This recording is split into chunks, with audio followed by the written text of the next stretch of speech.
চিড়ের পোলাও একটি জনপ্রিয় এবং সহজ তৈরি হওয়া খাবার। চিড়ের পোলাও হালকা, সুস্বাদু এবং পুষ্টিকর। সকালের নাস্তা বা বিকেলের জলখাবারের জন্য এটি একটি দারুণ খাবার। চিড়ের পোলাও বানানো যেমনই সহজ আর খেতেও ততই ভালো। তাহলে চলো বানানো শুরু করি। আমি এখানে 1.5 কাপ মোটা চিড়ে নিয়ে নিয়েছি। চিড়ের পোলাও বানাতে এই মোটা চিড়েরই প্রয়োজন। পাতলা চিড়ে নিলে চিড়েটা ধুতেই গলে যাবে। এবার জল পাল্টে 4 থেকে 5 বার চিড়েটাকে ভালো করে ধুয়ে পরিষ্কার করে নেব।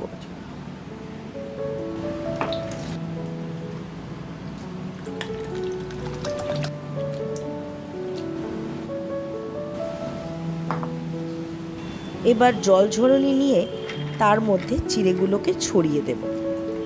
যদি এক্সট্রা জল থাকে তাহলে সেটা পড়ে যাবে। 5 থেকে 7 মিনিট পর চিড়েগুলোকে একটা প্লেটে নিয়ে নেব আর ভালো করে ছড়িয়ে দেব।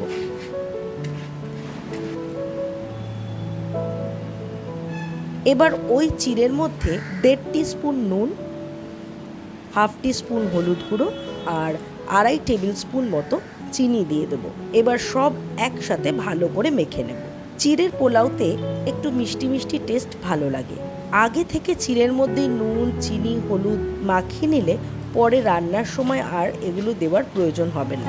এবার কড়াইতে 1 টেবিল স্পুন মতো সাদা তেল গরম করে নেব। তেল গরম হয়ে এলে কিছুটা চিনে বাদাম ভেজে নেব।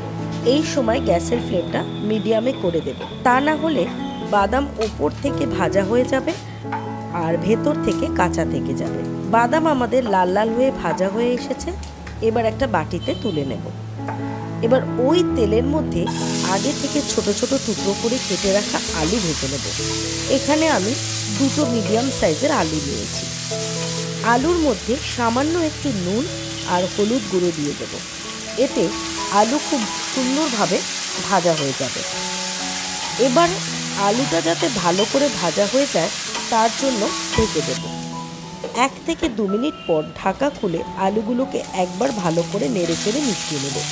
ঢাকা খুলে দেখে নেব আলু আমাদের ভালো মতো ভাজা হয়ে গেছে আর সুন্দর লাল রং হয়ে এসেছে। এবার আলু ভাজাগুলোকে একটা বাটিতে তুলে নেব। এবার কড়াইতে 1 টেবিল স্পুন মতো তেল আর 1 টিস্পুন মতো ঘি দিয়ে দেব। এবার তেল আর ঘিটাকে ভালো করে মিশিয়ে নেব। এবার ওর মধ্যে 1 টিস্পুন সাদা জিরে, 1টা তেজপাতা, 1 টুকরো দালচিনি, 2টো ছোট এলাচ আর 2টো লবঙ্গ ফোড়ন দিয়ে দেব। ফোড়নটাকে একটু হালকা হাতে নেড়ে নেব। ফোড়ন থেকে সুন্দর গন্ধ বেরোতে শুরু করলে 1 টিস্পুন আদা কুচি দিয়ে দেব। আদাটা একটু ভাজা ভাজা করে নিয়ে এবার ওর মধ্যে একটা বড় সাইজের কুচি করে কেটে নেওয়া পেঁয়াজ দিয়ে দেব আর হালকা বাদামি রং হওয়া পর্যন্ত ভেজে নেব। এরপর এর মধ্যে 3টে কুচি করে কেটে নেওয়া কাঁচা লঙ্কা দিয়ে দেব। 2 মিনিট মতো সব ভালো করে ভেজে নেব। ভালো মতো ভাজা হয়ে গেছে। এবার আগে থেকে নুন, হলুদ, চিনি মাখানো চিড়েটা দিয়ে দেব আর ভালো করে সব একসাথে মিশিয়ে নেব।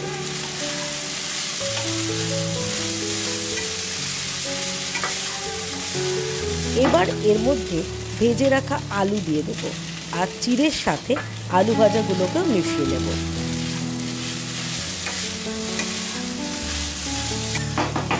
এরপর দিয়ে দেব ভেজে রাখা চিনে বাদাম। চিনে বাদামগুলো দিয়েও ভালো করে সব একসাথে নেড়ে মিশিয়ে নেব। রান্না আমাদের প্রায় হয়ে এসেছে। সবশেষে 1 চামচ গরম মশলার গুঁড়ো দিয়ে দেব। তৈরি হয়ে গেল আমাদের চিড়ের পোলাও। এবার সার্ভ করে নেব। রেসিপিটা তোমাদের কেমন লাগলো কমেন্টস করে জানিও কিন্তু। ভালো লাগলে লাইক আর বন্ধুদের সাথে শেয়ার করো। আর আমার ভিডিও যদি তোমরা প্রথম দেখে থাকো তাহলে চ্যানেলটা সাবস্ক্রাইব করার অনুরোধ রইল। আবার দেখা হচ্ছে অন্য কোনো রেসিপি নিয়ে পরের ভিডিওতে।